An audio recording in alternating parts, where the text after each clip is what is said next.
Alhamdulillah wassalatu wassalamu ala Rasulillah wa ala alihi wa sahbihi wa man walah amma ba'd. Sidang jemaah muslimin dan muslimat, tuan-tuan dan puan-puan rahimani wa rahimakumullah. Alhamdulillah pada pagi ini sekali lagi kita dapat menyambung pengisian tadabbur bagi suratul Al-Kahfi, yang mana pada hari semalam kita telah pun membicarakan tentang ayat yang pertama. Kalau di dalam nota ia berada pada muka surat nombor 13. Nota saya ada bawa dalam 20 salinan, nanti boleh dapatkan. Kalau masih tidak ada, insya-Allah saya akan bawakan lagi lebihannya. Pada hari semalam, muka surat nombor 13, pada ayat yang pertama, kita telah pun diberitahu oleh Allah bahawa Allah Subhanahu wa ta'ala telah menurunkan Al-Quran kepada hamba-Nya. Kenapa Allah memberitahu? Kerana di zaman dahulu terdapatnya tuduhan-tuduhan yang mengatakan bahawa Al-Quran ini adalah rekaan. Al-Quran ini adalah ciptaan Nabi SAW. Bagi membantah, bagi mengukuhkan bahawa Al-Quran itu bukan daripada Muhammad, tetapi ia adalah benar-benar dari Allah, maka diterangkan pada ayat yang pertama. Apabila Al-Quran itu Allah turunkan, maka ia merupakan satu kurniaan yang sangat besar. Pemberian Allah yang terbesar dalam hidup kita adalah Allah menurunkan wahyu. Sebab itu pada ayat yang pertama Allah memuji dirinya. Alhamdulillah. Maknanya kita kena bersyukur kepada Allah di atas nikmat turunnya wahyu, turunnya Al-Quran. Tanpa Al-Quran, tanpa ajaran dari Allah, kita tidak tahu ke mana kita nak pergi. Kita perlu buat apa? Maka dengan turunnya Al-Quran, Al-Quran memberikan petunjuk kepada kita ke mana hala tuju hidup kita. Kita perlu buat apa? Maka itulah daripada penurunan Al-Quran. Jadi kita sepatutnya bersyukur kepada Allah. Bersyukur kepada Allah bukanlah hanya ucapan Alhamdulillah, tetapi kita benar-benar memanfaatkan isi kandungan Al-Quran. Kemudian, pada ayat yang pertama, Allah menerangkan kepada kita ciri Al-Quran yang Allah turunkan. Iaitu cirinya itu, walam yaj'al lahu iwaja. Allah memberitahu Al-Quran ini tidak ada sebarang kebengkokan ataupun tidak ada sebarang perkara yang memisungkan kita. Kalau kita rujuk muka surat yang ke-16, kita tengok muka surat nombor kita lihat muka surat nombor 17 terlebih dahulu. Okey, kita tengok muka surat nombor 17. Okey, ayat yang pertama ni kita jumpa perkataan bengkok. Allah menggunakan huruf ain, waw dengan jim. Tetapi ain itu dibariskan dengan baris bawah, ain. Tidak dibariskan dengan baris atas, awajun. Dari sudut bahasa Arab, kalau kita nak kata bengkok, boleh guna dua bacaan. Awajun pun boleh, iwajun pun boleh. Tetapi Allah memilih untuk memberitahu kepada kita Al-Quran ini tidak ada kebengkokan. Maka Allah menggunakan perkataan kalimah iwajun. Ain berbaris di bawah. Kenapa? Okay, inilah Allah. Allah ni dia maha bijaksana. Apabila dia nak menyatakan satu statement, apabila dia nak dia gunakan perkataan, dia akan cari perkataan yang paling tepat sekali. Boleh guna awajun, boleh juga guna iwajun. Tetapi kenapa Allah guna iwajun? Okey, kalau siapa ada nota muka surat 17, dia boleh tengok di atas sekali tu. Jumpa tak dua kotak tu? Okey. Kalau Allah guna awajun, awajun ni dia bengkok yang kita boleh nampak dengan senang. Sebab Al-Quran ni dia bahasa Arab. Contohnya kalau nak tengok perkara itu ada kebengkokan, senang nak nampak, senang nak cari, dia guna awajun. Tetapi kalau nak tengok sesuatu itu bengkok yang kita perlu kepada analisis, perlu kepada kajian, perlu teliti, dia akan guna iwajun. Boleh faham tak maksudnya? Maknanya Allah nak memberitahu kepada kita bahawasanya kenapa Allah guna mengapa Allah mengguna walam yaj'al lahu iwaja. Kenapa guna iwaja? Allah nak beritahu kepada kita bahawasanya nak cari kebengkokan Al-Quran ni memang tak akan jumpa. Faham tak maksudnya? Kalau Allah guna awajun, maknanya Quran ni dia memang tak bengkok. Dia memang tidak akan memisungkan kita. Tetapi Allah Ta'ala nak cakap, kalau kamu buat kajian ke, kamu buat analisis ke, kamu betul-betul teliti, cari kat mana kekurangan isi kandungan Al-Quran ni, kamu takkan nampak. Sebab itu Allah guna iwajun. Maknanya, kalau guna mata nak cari Quran ni kat mana ada kurang, memang takkan nampak. Apatah lagi kalau kita meneliti secara detail, memang tak akan nampak. Okey. Kemudian kalau kita baca pada ayat yang pertama, okey.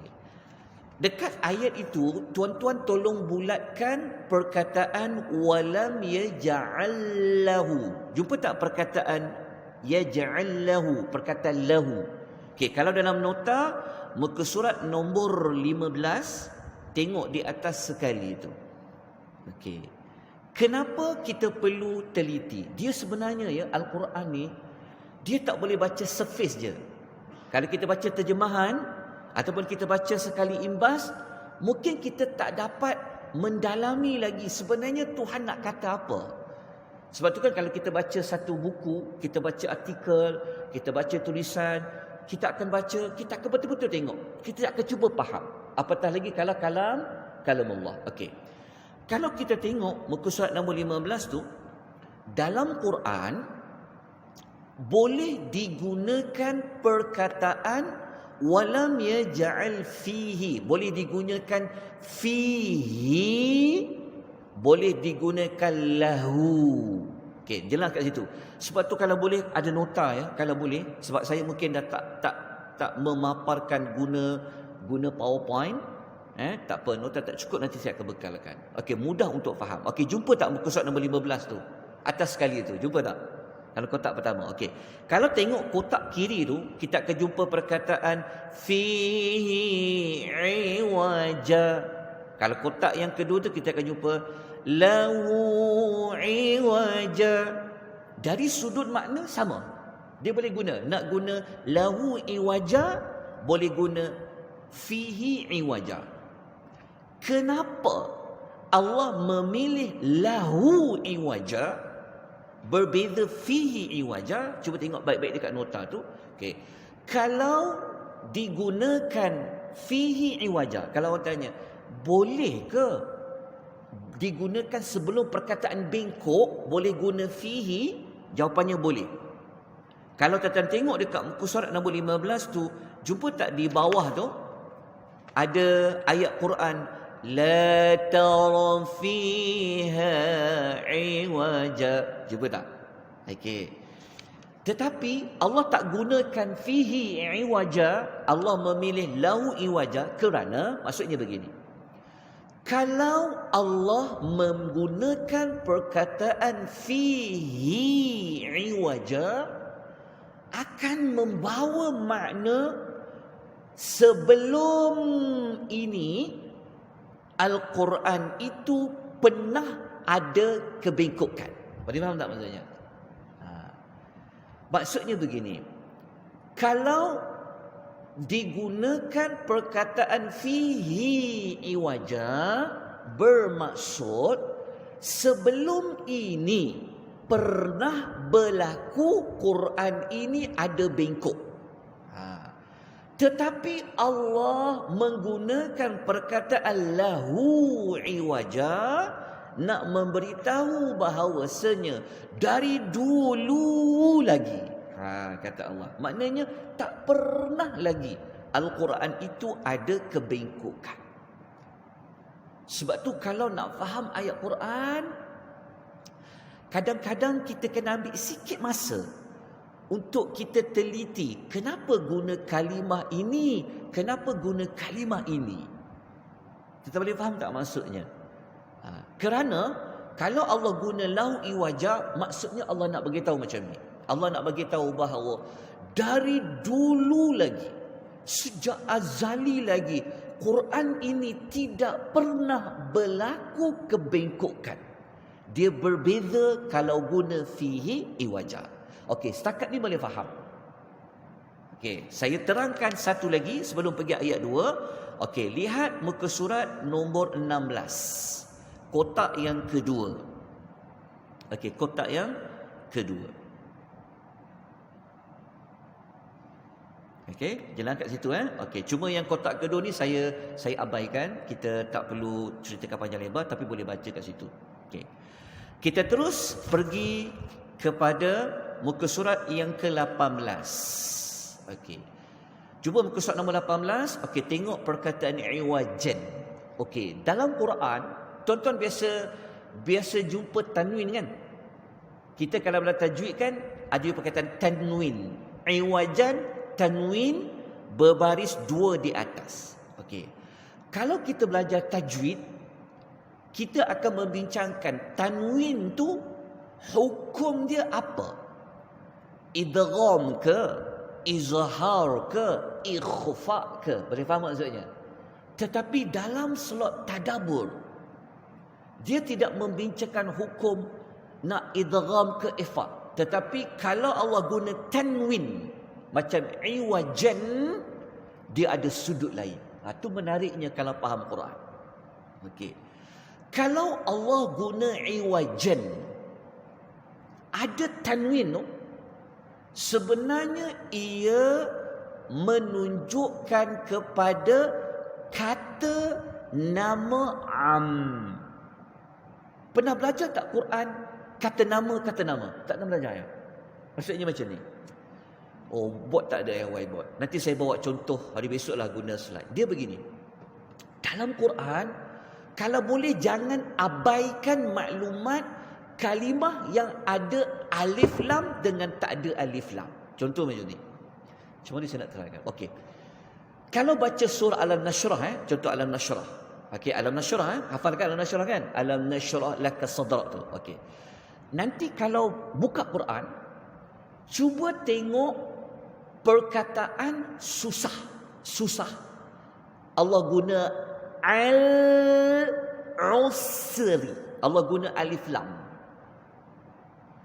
Tetapi ketika Allah kata senang, Allah guna yusran. Dia ada tanwin. Dengar baik-baik. Kenapa perkataan susah Allah guna al, dia tak ada tanwin?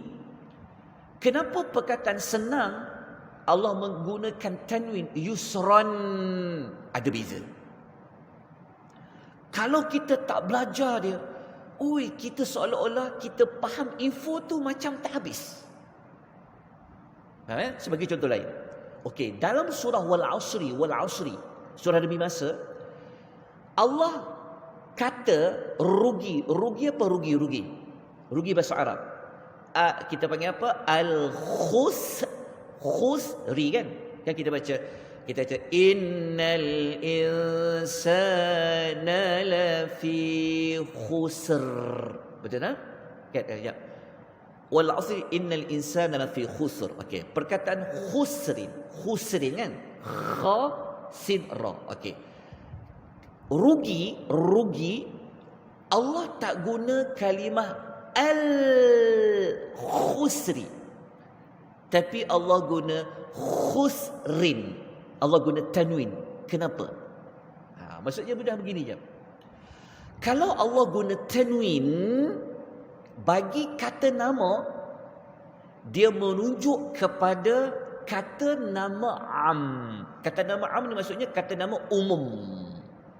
Okey, dia panggil indefinite. Okey. Kalau Allah guna indefinite kata nama, ia membawa kepada fungsi semua sudut. Faham tak maksudnya? Contohnya saya kata macam ni. Kursi dekat depan ni boleh digunakan untuk semua orang. Tuan faham apa? Maknanya semua orang boleh duduk. Kalau saya kata kursi ini hanya boleh diduduki oleh penceramah saja, maknanya saya khususkan. Boleh faham tak maksudnya? Okey. Kalau Allah guna kata nama am, maknanya Allah nak bagi tahu. Allah kata iwajan, kebengkokan. Tuhan kata tidak ada pada Quran itu bengkok. Maknanya Tuhan kata Al-Quran ini pada semua sudut, semua sudut tidak ada kebengkokan. Itu yang Allah nak terangkan. Tapi dekat terjemahan kita, dia tidak ada istilah semua sudut. Betul tak? Dia tidak ada. Dia cuma bagi tahu dalam terjemahan Al-Quran itu tidak ada padanya sebarang kebengkokan. Kalau boleh tambah sikit, semua sudut. Semua sudut. Ayat ke, huruf ke, susunan ke, tidak ada sebarang kebengkokan. Boleh tangkap tak maklumat saya sebut ni? Okey, contoh begini. Okey, kalau baca surah Wal Asri kan kita jumpa innal insana lafi khusrin. Apa terjemahannya? Sesungguhnya manusia itu berada dalam kerugian. Okey. Kalau boleh tambah perkataan semua sudut. Dia berbeza. Sebab apa? Sebab khusrin tidak digunakan ada alif lam. Macam tu. Patutnya sesungguhnya manusia itu benar-benar berada dalam kerugian dalam semua sudut. Itu lebih ada kata apa? Maknanya lebih kuat. Kenapa? Kerana khusrin itu tidak ada alif lam tapi dia ada tanwin. Itu sedikitlah. Berikutnya sepatutnya saya kena ada whiteboard nak tulis dengan lebih nampak. Itu saya cuba dulu pagi ni nak tengok tuan-tuan boleh dapat tak kalau saya terang dalam bab tu, sebab dia makan masa sikit. Kalau tak nanti akan datang saya nak tinggalkan maklumat-maklumat seperti itu. Tapi kalau datang rasa perlu untuk diterangkan, nanti saya akan terangkan. Okey, jelas? Okey. Kita terus pergi kepada ayat yang kedua. Kita ada 5 minit lagi. Okey, ayat yang kedua, muka surat nombor 18. Okey. Ayat dia berbunyi, okey, qayyima liyunzira ba'san syadida min ladunhu wa yubashshiral mu'minin alladhina ya'maluna as-salihati anna lahum ajran hasana. Baik. Ayat yang kedua, kalau kita baca terjemahan dia, Allah kata Quran itu apa? Qayyima, tetap lurus. Qayyim, tetap lurus. Okey. Begini. Apabila baca ayat yang berikutnya, faham tak? Maksudnya apabila baca ayat yang berikutnya, maka jangan dilupakan ayat sebelumnya. Contoh, kita dah faham ayat 1. Sekarang ni kita nak pergi ayat nombor 2. Okey, nak pergi ayat nombor 2. Dari sudut nombor mungkin ayat 1 lain, ayat 2 lain. Betul. Tetapi kalau kita perhatikan baik-baik, ayat 2 masih lagi membincangkan isi kandungan ayat 1. Faham tak maksudnya? Okey. Ayat nombor 2, Allah masih lagi nak bagi tahu kepada kita Quran yang Allah bawa turun tu, dia itu qayyima, dia itu lurus. Jalan lurus? Okey. Kalau bengkok, lawan dia apa? Bengkok lawannya lurus. Okey, lurus lawannya bengkok. Pernah tak kita bertanya, ayat 1 Allah dah bagi tahu dah Quran ini tak ada kebengkokan. Tetapi kenapa ayat 2 Allah kata Quran ini lurus? Faham tak maksudnya? Maksudnya adalah kalau kita dah cakap jalan tu tak bengkok, maknanya kita bagi tahu apa? Maknanya jalan tu lurus. Maknanya tak perlu lagi kita kata jalan tu lurus sebab kita dah bagi tahu jalan tu tidak bengkok. Boleh faham tak? Tetapi kenapa Allah nak katakan bahawa sekali lagi Allah nak kata Al-Quran itu dia qiyamah, dia lurus. Kenapa? Okey, kalau tengok muka surat nombor 19, muka surat nombor 19, nota atas sekali tu, kerana Allah Ta'ala nak mengukuhkan, nak emphasizekan kenyataan yang dibuat pada ayat yang pertama. Macam kita kata macam ni lah. Okey, engkau nanti kau akan jumpa jalan tu dia lurus je, dia tak bengkok. Kenapa kita cakap macam dua maksud kan?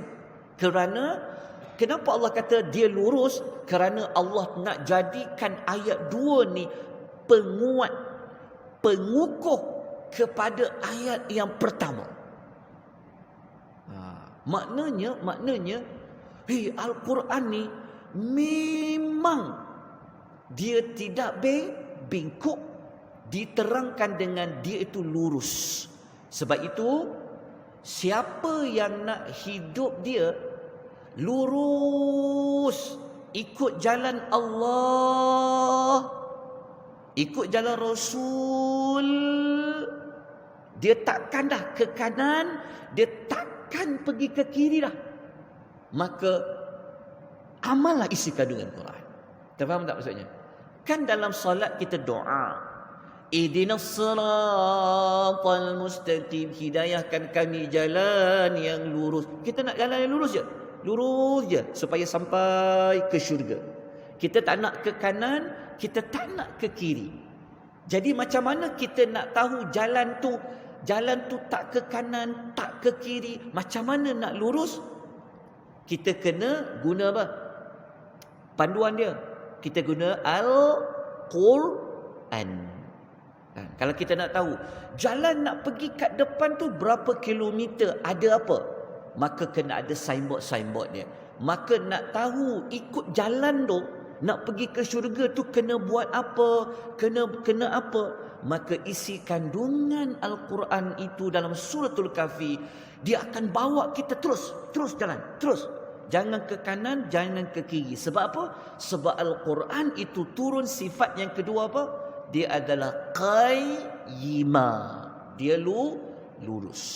Sebab itu, sesiapa yang dia nak pergi hidupnya, cita-citanya nak pergi syurga, maka antara rujukan utamanya adalah dia kena ikut segala isi kandungan Al-Quranul Karim. Kenapa? Kerana ciri Al-Quran yang kedua, dia adalah qayyimah. Ciri pertama Al-Quran, dia adalah tidak terpisah. Oleh kerana itu, kalau siapa yang ikut sebiji sama seperti isi kandungan Al-Quran, hidupnya takkan lagi terpisah, dia akan berada dalam jalan yang lurus. Itu saja pengisian untuk pagi ini. InsyaAllah kita sambung lagi pada esok hari dengan kita memperincikan pada ayat yang kedua. InsyaAllah. Aqulu qawli hadha wa astaghfirullahal azim. Wabillahi taufiq wal hidayah. Wassalamu alaikum warahmatullahi wabarakatuh.